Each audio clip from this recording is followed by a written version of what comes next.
తెలంగాణ భవన్లో బీఆర్ఎస్ ఆవిర్భావ వేడుకలు ఘనంగా జరిగాయి. కార్యక్రమంలో పాల్గొన్న వర్కింగ్ ప్రెసిడెంట్ కేటీఆర్ పార్టీ జెండా ఆవిష్కరించారు.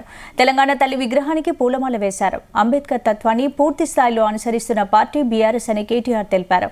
ఇక అధికారంలో ఉన్నా లేకున్నా ప్రజల గొంతుకగా పోరాడుతూనే ఉంటామన్నారు కేటీఆర్.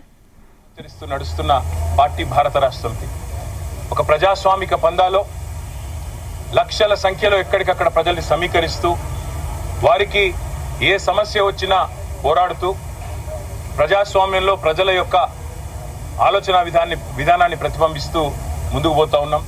24 సంవత్సరాల్లో ఈరోజు నిండుతున్న సందర్భంగా నేను మా గులాబీ సైనికులు, మా అన్నదమ్ములు, ఆడబిడ్డలు, ముఖ్యంగా మాకు అఖండమైన ప్రేమను, అపారమైన విశ్వాసాన్ని నింపిన తెలంగాణ ప్రజలకు శతదా సర్వదా పాదాభివందనం చేస్తూ వారికి రుణపడి ఉంటామని చెప్తూ మీ తరపున మీ గొంతుకై కొట్లాడుతూనే ఉంటాం. అప్పుడప్పుడు కింద పడవచ్చు, అప్పుడప్పుడు పైన ఉండవచ్చు. విజయాలకు పొంగిపోము, అపజయాలకు కుంగిపోము.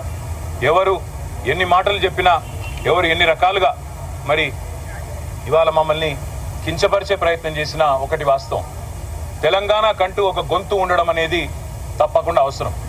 స్వీయ రాజకీయ అస్తిత్వమే శ్రీరామ రక్ష అనే మాట ప్రొఫెసర్ జయశంకర్ గారు ఎప్పుడూ చెప్తా ఉండేవారు.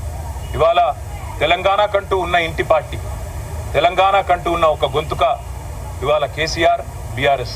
మరి అట్లాంటి బీఆర్ఎస్కి 24 ఏళ్లలో మీకు ఇచ్చిన ఆదరణకు ధన్యవాదాలు. మా కార్యకర్తలు వేలాది మంది, లక్షలాది మంది ఎన్నో త్యాగాలు చేసి అటుకులు తిన్నరో లేదా కొన్ని ఉద్యమ సందర్భాల్లో అయితే కడుపు మాడుతూ, కడుపు కాల్చుకుంటూ కూడా ఈ పార్టీ కోసం, తెలంగాణ ప్రజల కోసం, తెలంగాణ ఆకాంక్ష కోసం పోరాడిన లక్షలాది మంది మా గులాబీ దండుకు, అదేవిధంగా ప్రాణాలు అర్పించి తెలంగాణ సాధించిన అమరవీరులకు, వందలాది మంది బిడ్డలు ఈరోజు వారి తల్లిదండ్రులందరూ మన మధ్యన ఉన్నారు.